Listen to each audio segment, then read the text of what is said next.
American League Championship Series. We've got an action-packed day lined up for you at home and this amazing live studio audience. Hello, I'm Rivington Bizen III, and with me is Joshua Jat Leesman. Yeah, and Riv, it should be a great week of action. The top 5 teams are still within 2 games of each other, and every game counts as there are only 8 matches left per team before the playoffs. Not much to go. We've seen progress from the 4-way tie for our first couple weeks ago.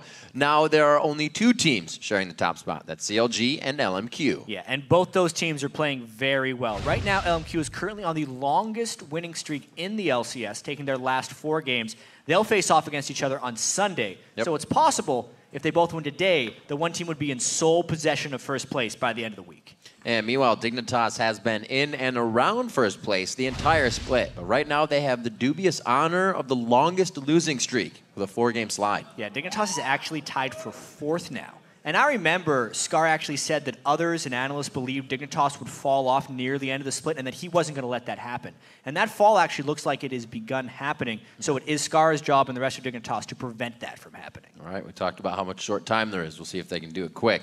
Finally, a familiar face will be returning to the Rift. Nidalee, the Bestial Hunter, is once again available for play. Yeah, and Nidalee was only played once this week in the European LCS by SK's Freddy. And based on the scale of the rework, it might take some time to get picked up, kind of like with Xerath, but there are a lot of top lane Nidalee players in the North American LCS. I can't wait to see. So there were more than a few moments from the Week 9 European LCS that had you tweeting hashtag LCS Big Plays, and the first one comes from Ayla. She writes, is it a bird? Is it a plane? Is it cyanide? No, it's cotton with the dragon steel. Here's your number 3. After just 3 minutes, 50 seconds, but will they be able to finish it off before Millennium come in? There's Connex going over. He's going to get in, and he manages a steal as well. He's going to pay for it here with his life, but they get that first pick up on the Dragon. Definitely worthwhile. Dragon securing, smart play, Connex landing the steal and grabbing the objective. Big reason that was worth it is because Corki was up in the top lane that entire time farming. From the same game, at Rainified tweets, Creatine Quadra, all hail Creatine Senpai. Carry my fantasy points. I'm up against Reckless. I am too, actually. Let's take a look at the number 2. Brilliant solar play gets 3. This could be a whitewash for Millennium. Zaza's going to get his Bloodwell pops here any second. They've killed off Overpower. Celever is going to go down. He's right in the middle. And Kurt now going to step forward. Hasn't got the pace to get in. There's the gold card. And that is going to be 4 men down for Roccat. And a triple kill for Creatine. 8-0-2 now. Creatine still chasing, gets caught out, manages to get the Quadra at the end of the fight. Be nip, get in him, get in him. I have even TP up in case. Kobe, don't chase. Okay.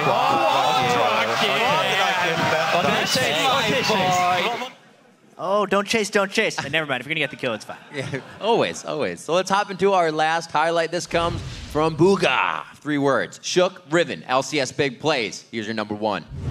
Coley coming out, missed the roll, being hit by Frogger's ulti from the backside. There's the shockwave. Shook's going to go down here possibly. Oh, he's got away. He's got alive somehow out of that one. And now Impaler turned around. There is Shook from the side to throw his ulti in. And there's 1 man down. But you've got to feel it's going to be more here. Behind the next target. This is going to be 3 men dead for the Super. Oh, he got a kill too.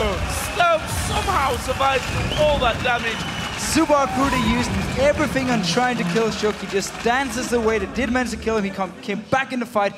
When an outplay feels that good to watch, you know it has to be that good, feels that good to execute. Yeah, he probably felt pretty cheeky about that, getting away with such a sliver. Well, we're going to get some of our own in these next 2 days, so keep sharing your favorite moments from today's matches by tweeting us at LOL Esports and use the hashtag LCS Big Plays. Taking a look at the table, Alliance is in first, followed 1 game back by Fnatic. And then tied for 3rd is Millennium and the Super Hot Crew, with SK Gaming, of all places, falling to 5th. And back here in the land of apple pie, it's CLG and LMQ in first place with a lucky 13 wins. And then in 3rd, it's Team Solo Mid. Cloud9 and Dignitas are tied for 4th, while Curse is in 6th, and then Complexity and EG round out the standings. That's right, but anything can happen in our 4 games today, starting with Curse facing off against Dignitas. After that, Evil Geniuses and Helios will battle it out against Seraph and the CLG crew. Yeah, then in our 3rd match, it's a showdown between TSM and Cloud9, and we'll conclude our LCS coverage with Cloud9 looking to take their first win against Complexity. And then stick around for the North American Challenger Series for a best-of-3 quarterfinal showdown between Curse Academy and Wasabi Gaming. But be sure to head over to lolesports.com and put your precognitive powers to the test. Click on schedule, select week 9, and tell us who you think will win. Also there you can find our new and improved VOD Hub. Quickly find all your favorite matches from this year, ready to watch at the click of a button, and spoiler-free. That's right. Or if you're looking to kick your LCS experience up to 11, click on the tickets link for all the details on how you can join our studio audience, like all these cool people here, to see all the action in person.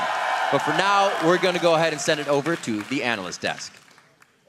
Thanks, Riv. Hello, everyone. I'm James Dash Patterson, and joining me to help set the stage for today's action is David Freak Turley and Sam Kobe Hartman Kensler. Guys, are you excited for this weekend of games? Of course I am. It's going to be a whole bunch of fun. Absolutely. And we're going to start by breaking down a few of the faces we'll be keeping an eye on this week. Yeah, first up, it is Inox, who has been struggling in recent weeks and could benefit from Nidalee's return. We'll have to see if he can play the champion as well since she was reworked. Now, next up, we're going to stay in the top lane and go to Complexities to keep an eye on West Rice.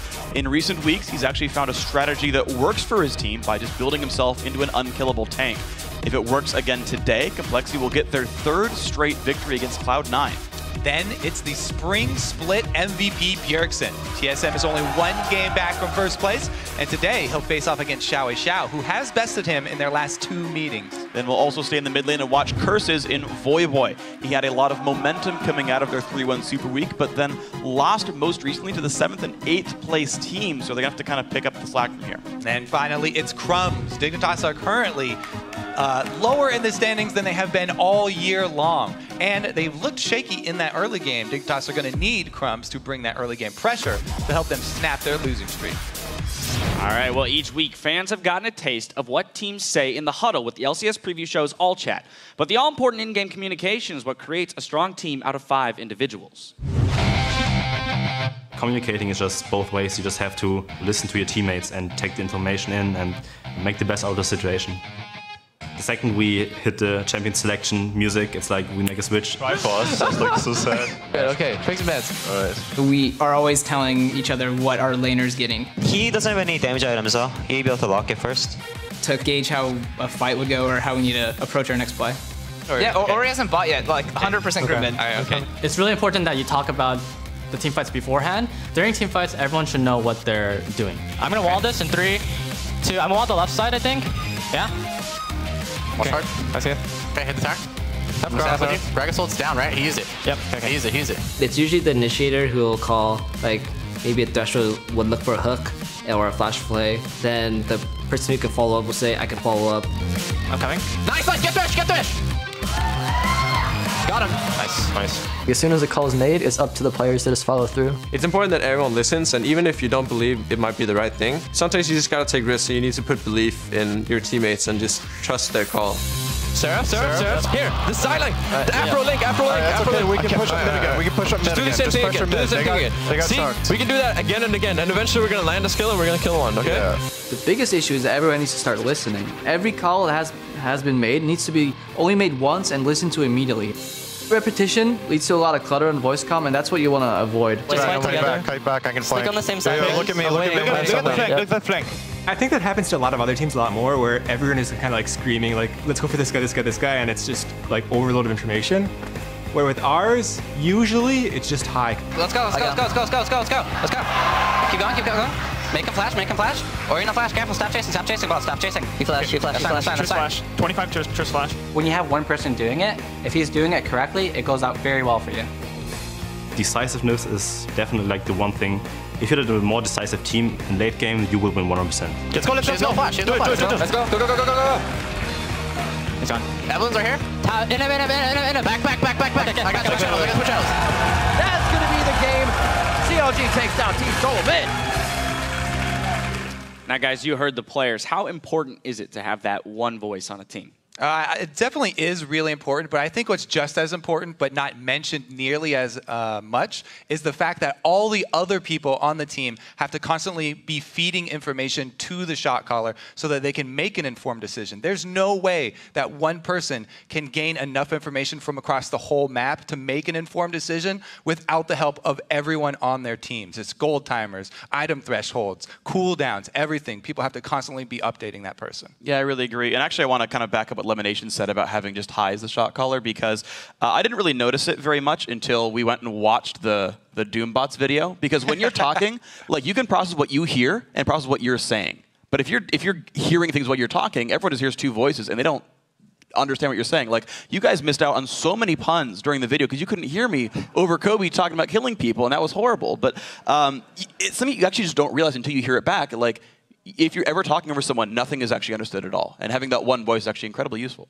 Well, Kobe was just too focused on winning the game. Well, I mean, I had the most kills. I mean, I was clearly too. He's still pushing for that MVP. The vote is over. Vote for me. All right. Well, Kobe, I have a slightly more specific question, which is that back when you were playing, who would you say is the best shot caller that you got to play with?